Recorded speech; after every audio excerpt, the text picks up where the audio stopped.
We have a lot to talk about this week, and this is only week 3. We have a lot to talk about, so this might be a long video, so buckle up, because I'm going to be talking my heart out in this video. First off, I want to bring your attention real quick to my shirts. Not that my shirts are any important, but for this one, it's kind of is important. Normally for today, if this was a reality today, I would not be wearing the shirt. And I swear to you, I have a couple of excuses of why I am not wearing the other shirt. To start off by saying, I don't have the Miami Heat shirt. I don't have that shirt. So I'm still waiting for that shirt to come in the mail sometime this week. Or sometime when I come back from my upcoming vacation. So there's one more reason I am wearing this shirt, and that is there are a lot of breaking news regarding Inter Miami, and that's why I want to start off. So Inter Miami with a lot of breaking news, a lot of free agency off free agent signings, and a couple loans, and talk about a little bit of the rumors a little bit. So I want to start that off. Chris Anderson is picking up where our last GM left off with, his this incompetent illegal sign from Blaise Matuidi, and by the way, he has officially mutually part ways with Inter Miami, and who knows where he's going to go. And I wish him the best of luck somewhere in a different league. Blaise Matuidi didn't really have the X factor into Miami. He only produced 1 goal, and that was our last goal of the season, last season.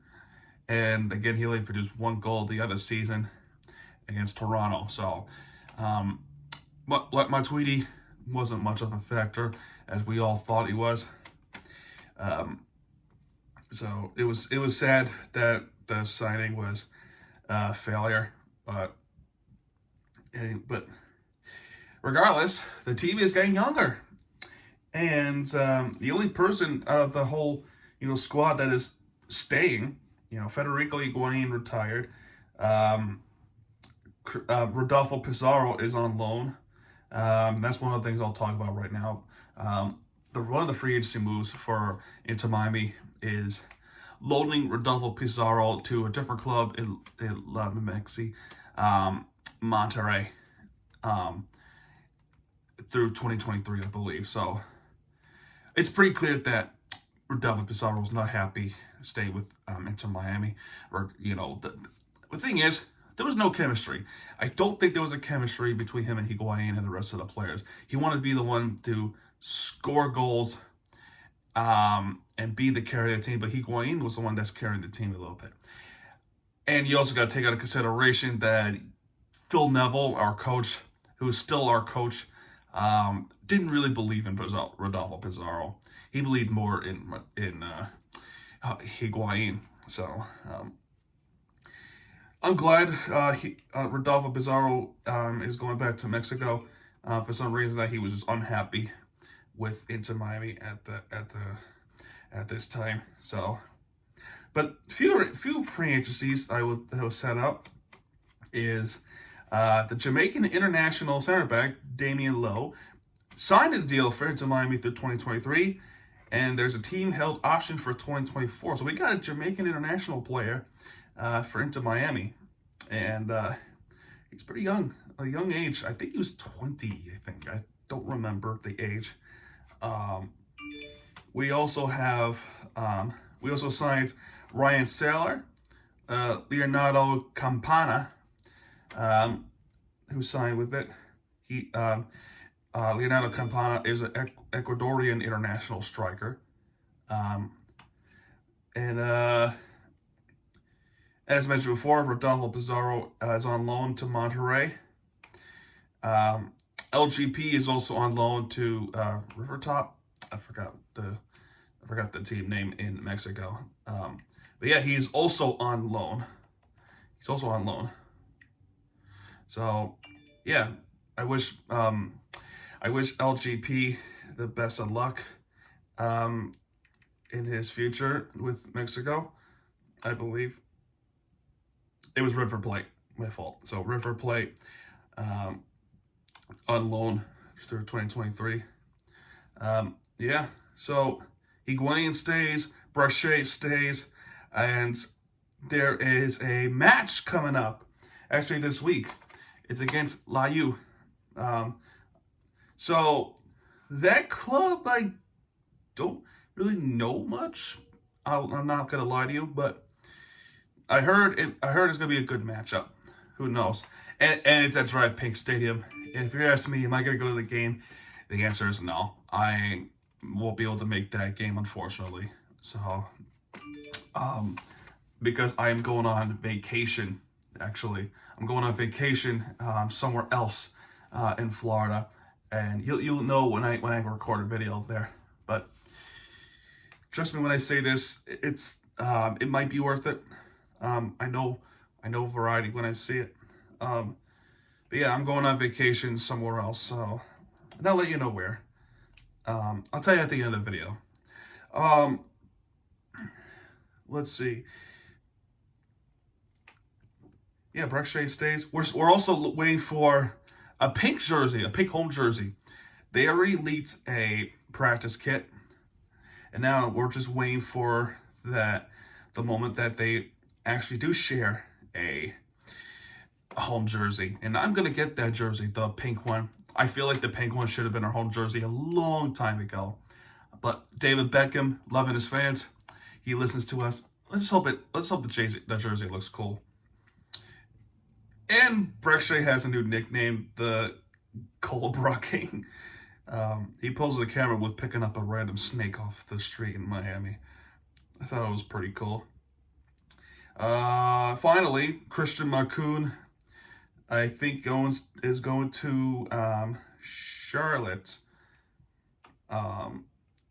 So recent trade by the outside back Christian Macoun, Club of Plenty.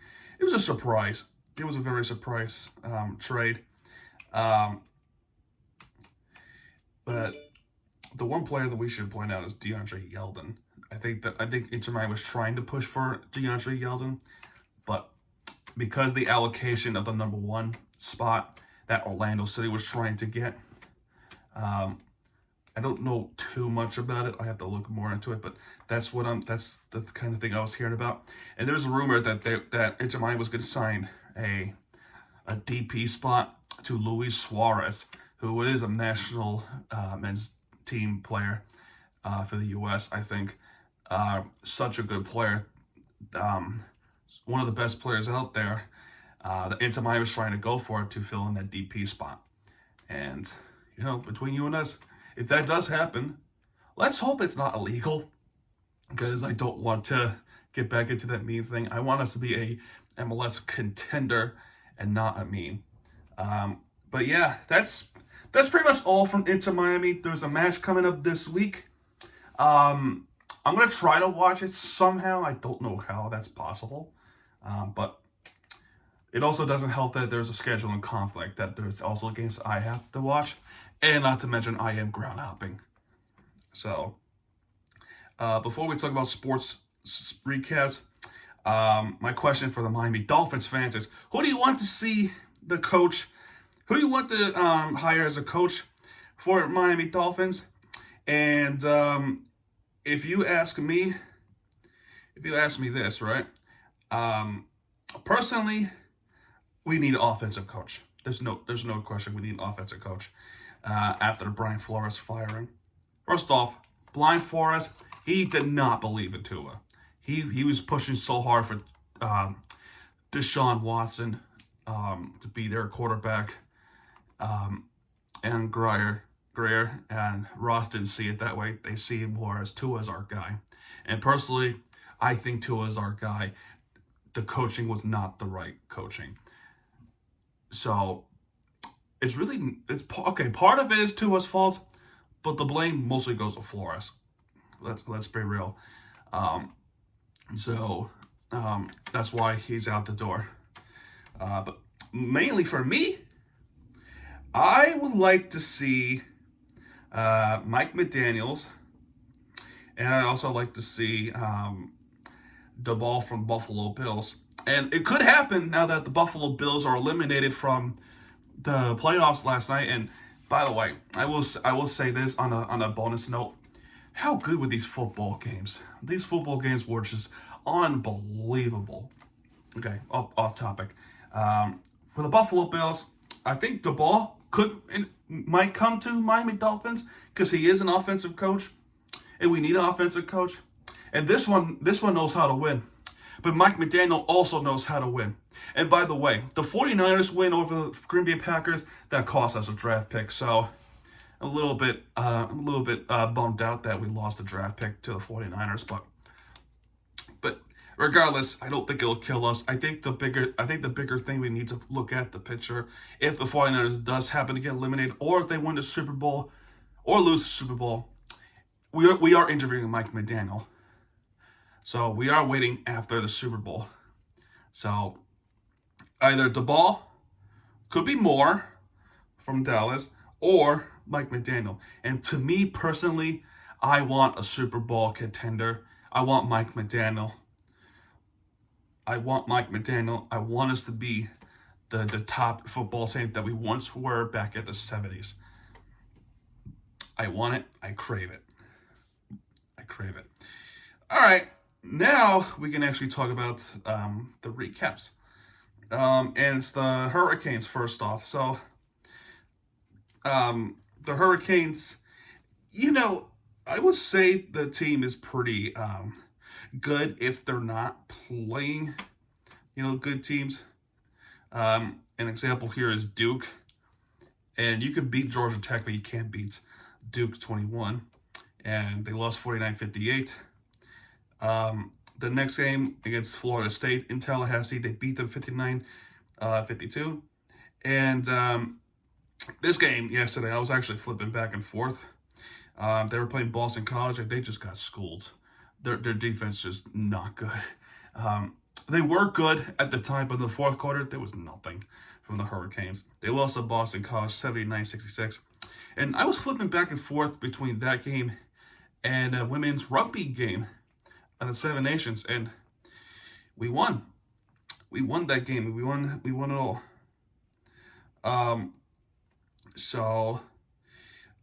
I just got breaking news from Inter Miami. Before we go back to the Hurricanes, I have breaking news from this time of the recording.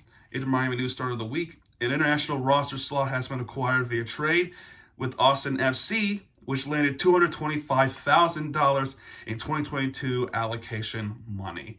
So we got more money, and we have more.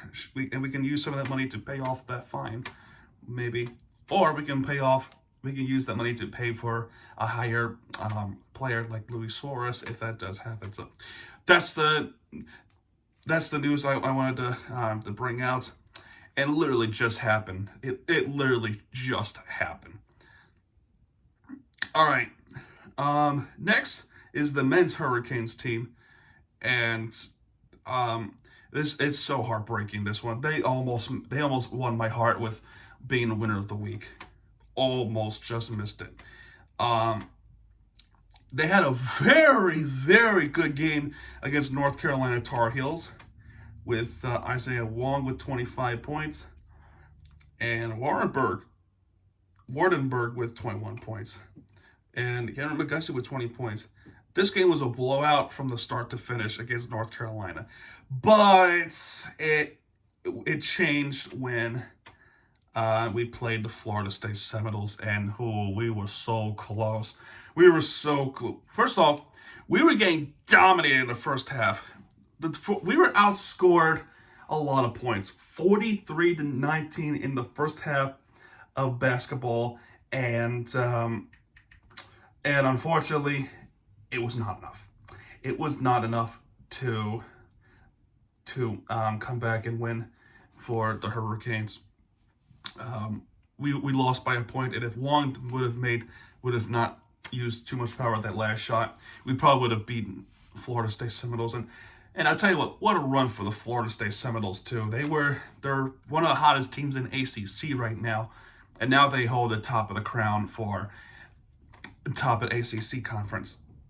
An honorable mention in this game for the Miami Hurricanes is Mario Cristobal, who is a former Oregon coach, after the Manny Diaz firing. He was actually at that game, and he had a microphone, and he was rallying up the Hurricanes fans. He was pumping up the fans. We need the rally. And I tell you what, Mario Cristobal, he's committed to this. He is committed to the U. And that right there win my heart with Mario Cristobal. And I hope he does good for the Miami Hurricanes. And something tells me he is going to do good. He knows how to win games. And he knows the right call. And I believe we're going to be the top 5 that we were years ago. So a lot is looking for the Hurricanes. But yeah, we were just falling short for the Florida State Seminoles. I tell you what, I'm surprised Florida State Seminoles is not ranked right now. I'm also surprised the Hurricanes is not ranked yet as well. They should have been ranked, believe it or not.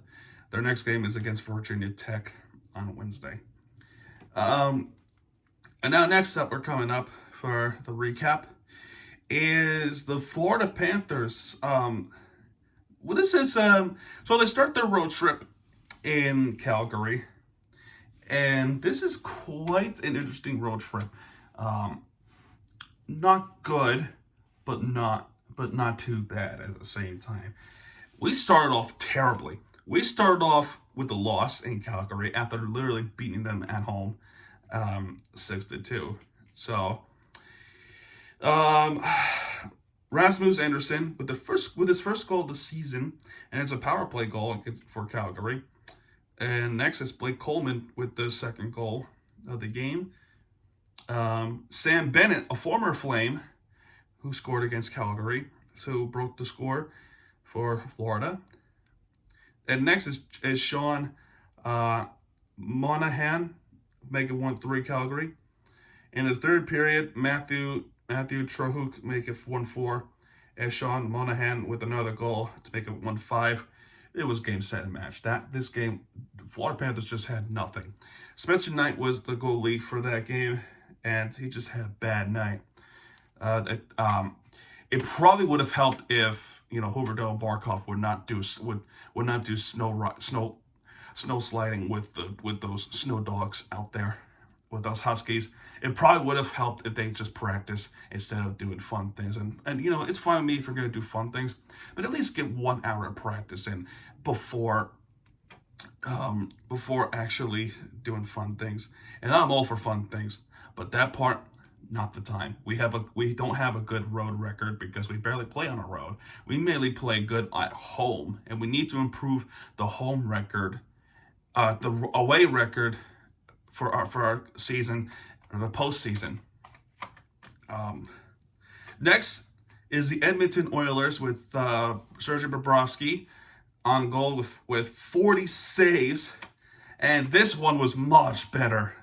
Oh boy, if you want to talk about away dominance, the road dominance, Florida Panthers dominated the Edmonton Oilers.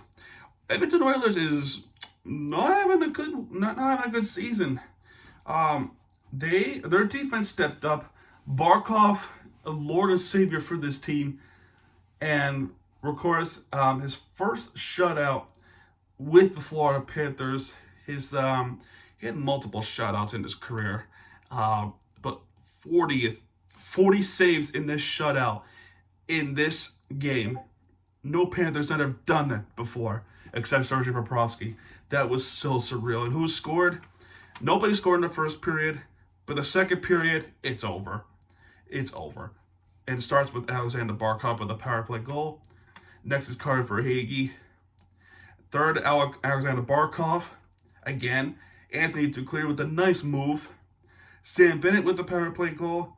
And before the game ended, it was added salt injury from Owen Tippett to make it 6-0 Florida. So a good statement for the rest of the league. And the next game against Vancouver, and we can take a deep breath from that one. That game was good. That game was very good. And it almost felt like we have nothing in that game. With Alex Chasson to make it 1-0 to start the game. No goals happened in the second period. and Alexander Barkov.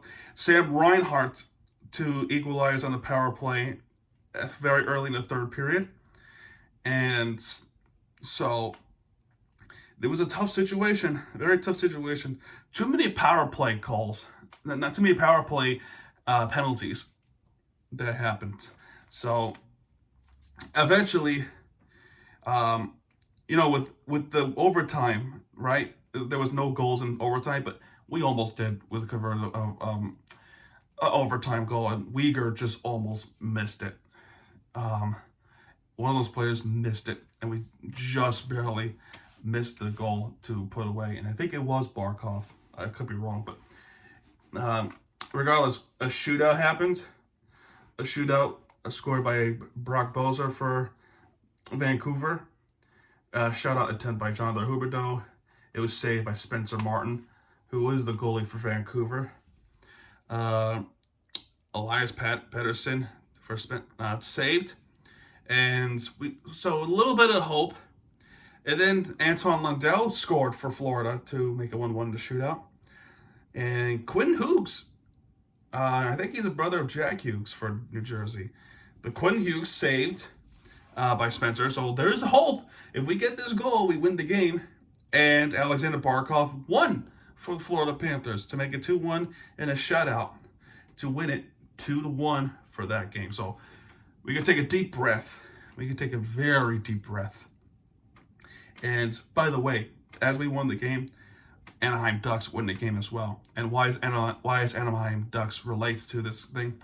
They play the Lightning, and as we're winning the games, Lightning's also winning the games, and we need them to get on the losing streak.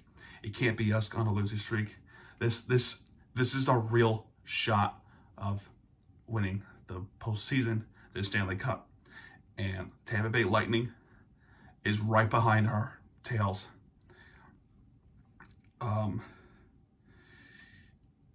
Next was last night, and this is why they are not the winners of the week. No way. After the game last night, I'm so disappointed. This game pissed me off. Anthony Duclair with the first goal for Florida. Marcus Johansson to make it 1-1. Yanni Gourde to make it 1-2, and Colin Blackwell to make it 1-3. Jonathan Huberdeau to make it 2-3. Alexander Barkov to make it 3-3. Mason Appleton to make it 3-4 early in the third period. And Kelly Jarkrock to make it 3-5. And who did we play last night? It was Seattle Kraken, the expansion team. I told you who was scoring first before I talk about this game, because I want to get that over with. This game, right? Seattle Kraken. First time ever in Washington. Shut up. First time ever in Washington State. First time ever in Seattle for the Florida Panthers. Our momentum is good. Sergei Bobrovsky on the goal. But, oh my gosh. Seattle is all over us, right? They were all over us, and our offense was not there at all. They were gone. They were sleeping. But they tried. The rest of the game, they tried. But in the third period, it felt like it was too late.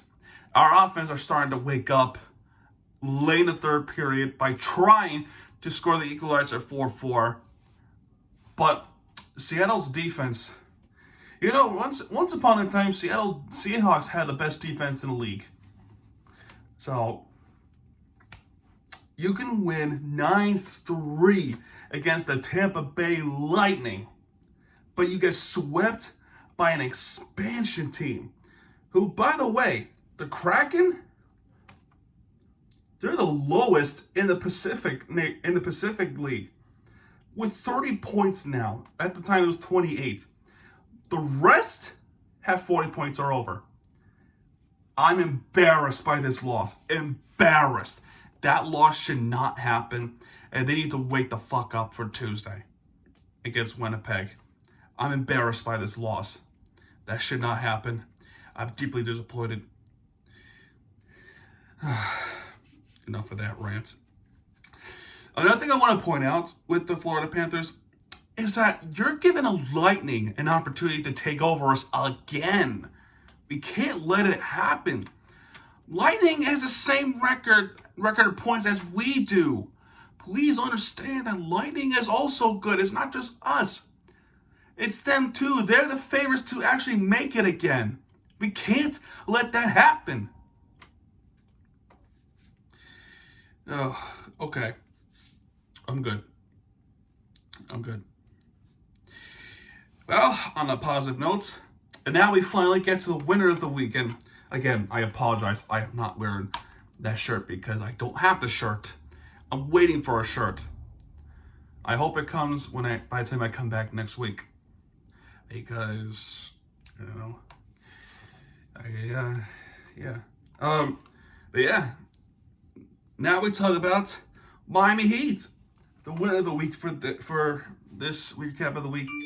And we start off by playing Toronto Raptors. Kyle Lowry's old team, and I have no idea what's going on with Kyle Lowry. He keeps saying that it's personal reasons that he's not playing, but who knows? I hope he's okay though. But Tucker with 5 points, Butler with 19 points. Bam Adebayo returning that game had 14 points, even from the rust. Gabe Vincent with 15, and Duncan Robinson with 8 points. Tyler Hero with 23 points off the bench. This game was good. This game was pretty. This game was good to the point where we were expecting this to happen. Bam Adebayo off because of injury, his thumb injury, for a good time, for a few weeks, I think. But yeah, since his thumb injury, it's been healing. But finally, that game, he's back, and my God, we need him so badly. Toronto Raptors with 199 to 104 Miami Heat. A good game, so I wasn't too worried about that one. But a lot of shots should have been made easily. Next is the Portland Trail Blazers. Oh God, oh boy. This game deserves more time to talk about, because I want to express how awful the refs are in this game, right? And let me tell you this flat out, and I noticed this too from my time watching this team this season. They are not very kind to the Miami Heat. And I noticed that right away. They are not kind to the Miami Heat. Let me explain this, Miami fans. We are getting disrespected time after time after time after time, again and again and again. And it's not just the Miami Heat. Florida Panthers are getting disrespected. Miami Dolphins are also getting disrespected. And the Hurricanes are getting disrespected. Believe it or not. So, where's the respect that we earned? We earned it since our last championship game back at 13. We earned it. And you still disrespect us. The media is so biased that they will go as far as calling us loomers. I took that personally. We are not the dangerous loomers. We are an NBA title contender. We are a freaking contender, not loomers. Lakers are the loomers, not us. This game are calling us loomers, right? This game is so bullshit. I don't care we won. This game was bullshit against the Portland Trail Blazers. Let me explain what happened. First, let's talk about the box score. PJ Tucker with 2 points. Butler not having a great game, 4 points. Bam Adebayo saving us with 20 points. Gabe Vincent with 11 points. And Duncan Robinson with 9 points. Caleb Martin with a great game with 26 points. He was on fire that game, and he was the highlight. And because Jimmy Butler was not playing for the rest of that game, and I'll tell you why in a minute, he had 32 minutes of game time in this game, and he provided for the Miami Heat. And I tell you what, that was a good signing or a trade from Charlotte. A good one. Dedmon, 12 points. 12 points with 15 minutes. And you know what? I'm kind of surprised Yurtseven didn't play. I was really hoping that with some rebounding issue that we had, you would think we would put Yusuf in. He was averaging 10 rebounds or 12 rebounds a game before, Adebayo came back. But, yeah, Max Strus with 15 points that game. Kyle Guy signing another 10-day contract along with Silva. Oh, boy. Once upon a time, we were in Portland. And Kyle Lowry simply passed the ball to the referee, and he gets ejected. I talked about this 2 weeks ago. Kyle Lowry passed the ball to the referee so that they can have the ball for, a side out. And what do we get? A technical foul and an ejection from Kyle Lowry.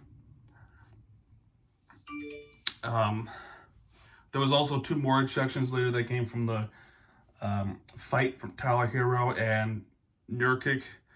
7-foot guy. Wow. They're both ejected. Today, that game on Wednesday, there was another ejection. And this one pissed people off, especially me and the coach.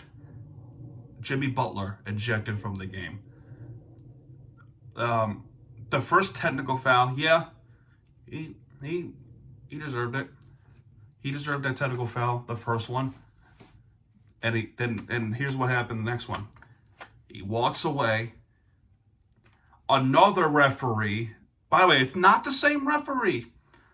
One ref gave him the first tee up. Okay, he deserved that one, maybe. But the second referee, the guy on the left, tees him up from walking away and throws him out. All he was doing was walking away. Unless there's a magic word, which there was not. And he gets ejected for that? Oh my God. I tell you what, those refs, not that one ref, the other ref is okay, but the one that ejected Butler, he has to get fired. He needs to get fired because that was bullshit. That was the bullshit I've ever seen bullshit. That's how bad it is. That referee deserves to go. We won the game 104-92. There was so much frustrations in this game, but in the fourth quarter, the offense picked up big time. And again, it was all thanks to Bam Adebayo and Caleb Martin providing for us. Oh boy, that game still pissed me off. This one is, we still talk about the referees in this one, and then the next one. Oh boy, I would love to see the day where the referees in our games get fired. This game was against Atlanta Hawks, and we almost made that comeback, but the second half we had nothing. Their defense was not there. Trae Young flopping as always. 108-110 Atlanta Hawks. PJ Tucker with 2 points. Jimmy Butler coming back, 13 points. Bam Adebayo with 21 points. Gabe Vincent with 14 points. And Duncan Robinson with 19 points. There was breaking news before the game happened. Tyler Hero had to go in the COVID safety protocol. That's a huge loss. That is a big-time loss for the Heat. And boy, we missed him so much. We missed him so much that game. We didn't have much of the offensive power, and we just barely lost to the Atlanta Hawks. Trae Young had 28 points that game. Oh, the refs are just referees in this game.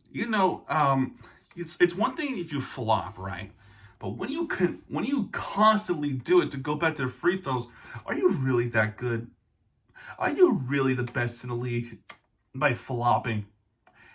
Obviously, we still own you. We still have more titles than you have. And you're going to say, Trae Young is our future. Well, you know what? Your future is about to break. I guarantee it. So, Atlanta Hawks, celebrate while you can. Because don't forget our previous 2 meetings that we owned you. And the referees didn't save you either. Speaking of referees, they almost did that last night against the Lakers. Remember our 2020 NBA Finals opponent. So you know how personal that game is to me. Again, they call it the Dangerous Loomers matchup. No, I call it NBA Finals rematch. The rematch that we deserved and the rematch that we need to destroy. So let's see what happened. 107 to 113. So the first half, the offense all over LA. By the way, earlier before that game, the Rams beat the Buccaneers, right? So I'm hoping that the sports gods demand their payment and hand over the LA win over Miami. So let's see here. So the box score. I'll talk about the Lakers too. LeBron James with 33 points. Trevor Ariza, the guy who we traded, nothing. Dwight Howard, nothing. Westbrook, 24 points. Avery Bradley with a lot of threes in this play in that game with 15 points. Their defense, that defense, right? I will say with the Lakers, they're making too many turnovers. And it's clear that something is going wrong for the Lakers. And I will say this for those Lakers fans. This is not good for you. And you know, I'm loving it. Anyway, Miami Heat, PJ Tucker, the clutch 3-pointer at the corner, 8 points. Jimmy Butler with 20 points. Jimmy Butler is something we're going to talk about in this one too. Bam Adebayo with 14 points. Gabe Vincent with 11. And Duncan Robinson with 25 points. Caleb Martin with 15. Sturgis with 8 points. He was also pretty good. Dedmon with 9 points. And Guy with a 3-pointer. So he does something. So all the Heats that played in this game got at least 1 point. And that's great. Meanwhile, for the Lakers, they have 2 guys on a starting that started with 0 points. Okay. Offensive power, first half, completely taking over LA. And the third quarter, actually it might have been the fourth quarter, but their defense did not play well for the Lakers. And too many turnovers. Gabe Vincent being a star. For the Miami Heat. He has 2 steals, by the way. And LeBron James, in his time as the Miami Heat for 4 years, 4 years, he's been with the Heat before he, departed to Cleveland again. He had 9 triple-doubles. Jimmy Butler, breaking news, Jimmy Butler, last night's game, and it only took him 3 years as the Miami Heat. Such an unselfish player. Scores his 10th triple-double for himself with 20 points, 10 rebounds, and 12 assists. Why is that important? Because that's his 10th triple-double in the Heat uniform. 10th. 10 triple-doubles in a Heat uniform, and that passed LeBron James's record. That passed his record when he was at his time as a Heat, and Jimmy Butler now holds the all-time record for the Miami Heat's franchise history with the most triple-doubles with 10. I'll tell you what, I would think that, the Miami Heat would have more triple-doubles from somebody, but I bet you there was a lot of triple-doubles, but not too many from Jimmy Butler in the all-time record. 40 years Miami Heat's been in the league, and somebody broke the record. And it was LeBron's record against LeBron James. Talk about add insult to injury after the loss. But before we end it off, right, there is a couple more points from this game, and not just the triple-double. In the fourth quarter, remember I talked about the refs? Oof. The referees. There were so many bad calls. So many bad calls. First off, there was a traveling call from Tucker, right? All he was trying to do was call a timeout, and the referee saw it was a travel. Another call, I'm not doing this in particular order because I just want to make a point. There was another call against Gabe Vincent when he's trying to draw a charge from LeBron, and it did happen. May I mind you this? LeBron's a big dude, and Gabe Vincent's a small guy. What happened was he's dribbling the ball, LeBron James, I'm referring to, and then he lunges with his elbow and his forearm right here to the chest of a smaller guy, Gabe Vincent. Referee called it a charge. Everyone saw it as a charge. And somehow, the referees overturned the call and said it was a block. It was a block and foul, according to them. And, oh my God. Miami Heat fans, including myself, were raging. We're raging on Twitter. We at NBA officials, your calls are terrible. You need to fix them because that's it. I even said this too. I might get removed from Twitter, or my tweet might get removed, but I said that it seems as though as your referees are actually favoring a team that we're trying to beat. Can you make that more obvious? That's what I said. I could be very hard, and they deserve it. They deserved it. And there were more bad calls too. And as we're trying to, it should have been an and one, right? Wrong. We got called for offensive foul. So many calls went against us in that game. In the fourth quarter, by the way, we were up by 26. We had a 26-point lead, and we almost choked, partly because of the referees. And part of it is also our defense too that's collapsing. They were assuming that they were going to win. I want to say this right now, that you got to keep up the pace. You got to keep the momentum up, because if you slow down, the Lakers will come back and butt you in the rear end. And they almost did that. They almost did that against the Heat. But thank God there was a turnover at the end, and then we won the game. Oh man, my heart was racing. My heart was racing over the Lakers. Oh my God. And we beat LeBron, and we celebrate this win. We celebrate the triple-double. And honorable mentions to Minnesota Timberwolves and the Orlando Magic for beating the guys that we were trying to chase. And now, currently, in this time of the recording, we are in first place of the Eastern Conference. And that's special. Two South Florida teams, the Florida Panthers and the Miami Heat, hold first place in the Pacific Conference. And we have to keep it that way. Although, it's always possible to make it to the championship even if you're not the top seed.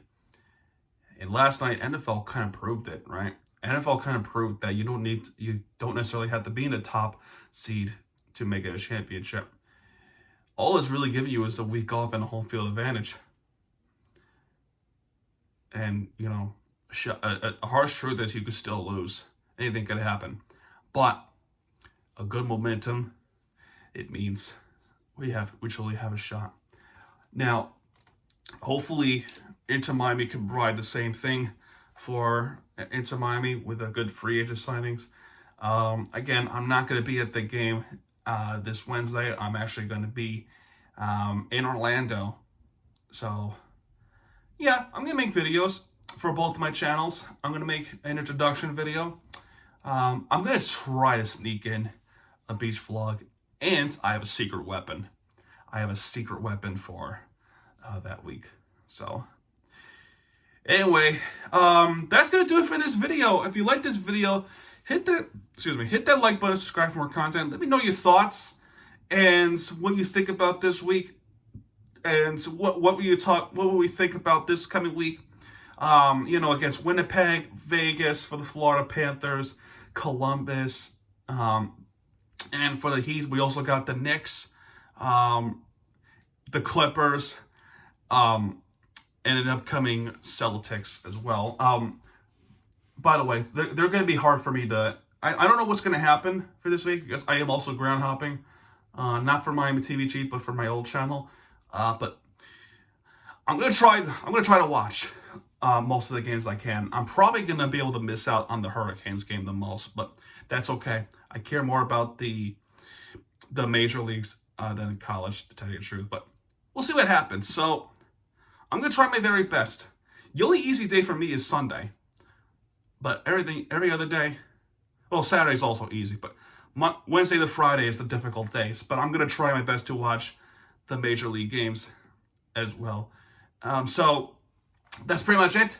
Miami TVG is signing out. Hit that like button and subscribe and tap the notification bell to get notified. Again, let me know your thoughts, opinions, and what you're looking forward for this week and the upcoming. And yeah, folks, this is Miami TVG signing out. If you like this video, again, hit that like button, because we have your back when we do. We will right there for the entertainment you deserve. Miami TVG signing out, folks. Good night.